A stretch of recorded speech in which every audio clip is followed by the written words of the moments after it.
बच्चों नमस्कार।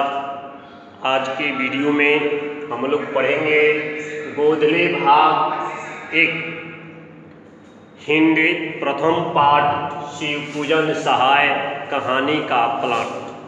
शिव पूजन सहाय जी जो गोधले भाग 1 का प्रथम पाठ में लिखे हैं कहानी का प्लॉट। यह एक कहानी है जिसमें शिवपूजन सहाय जी का जन्म 1893 ईस्वी बक्सर बिहार में हुआ था और उनका मृत्यु 1963 ईस्वी में हुआ था।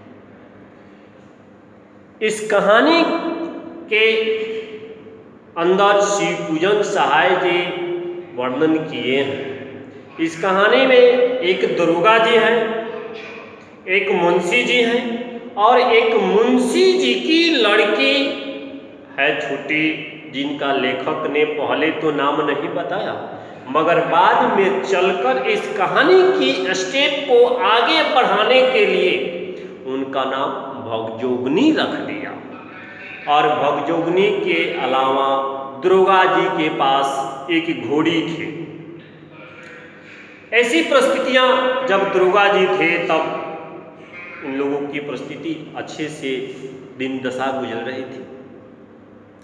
कुछ समय बीतने के बाद दरोगा जी का निधन हो जाती है और निधन होने के बाद मुंशी जी के पास एक भी कौड़ी यानी एक भी पैसा नहीं रहता है कि वे दरोगा जी का श्राद्ध कर सके और उस श्राद्ध में ब्राह्मणों का अन्न ग्रहण या भोजन करा सके, दक्षिणा दे सके।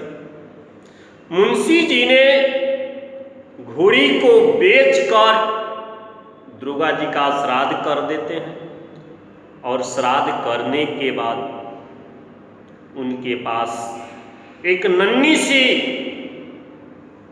जो पुत्री थी उनका नाम रखा शिवपूजन सहाय जी ने भगजोगनी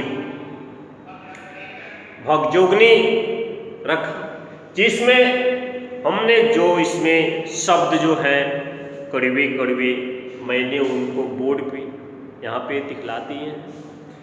जैसे कि लिखा गया है प्लांट का अर्थ होता है कथानक और ओहदा का अर्थ होता है पद, जलसा का अर्थ होता है उत्सव, असुभर का अर्थ होता है सुंदर, और चिथड़ा का अर्थ होता है टुकड़ा और टूअर का अर्थ होता है अनाथ। तो वही भगजोगनी अनाथ थी, उनकी मां नहीं थी। जब दुर्गा जी दुनिया को छोड़ चल बसे उसके बाद भगजोगनी की पोषण पालन के लिए मुंशी जी चिंता में पड़ गए और उनकी दिन दशा तो बिल्कुल बिगड़ गई। उनकी बुझो की कंबली फटी सी हो गई, खाने के लिए कुछ नहीं, बिल्कुल दरिद्र हो गए। उनकी परिस्थितियां बिल्कुल बिगड़ गई। वे सोचते हैं कि अगर भगजोगनी की मां अगर जीवित होती तो इनका पोषण पालन हो जाता। भगजोगनी वास्तव में बहुत सुंदर थी रूपरेखा से, भगजोगनी तो बहुत सुंदर थी, लेखक शिवपूजन सहाय जी ने बताए हैं और वे अपने कलमों के माध्यम से जो वर्णन किए ये कहानी बहुत अच्छा रहा। भगजोगनी की सुंदरता धीरे धीरे उनकी उम्र बढ़ती गई।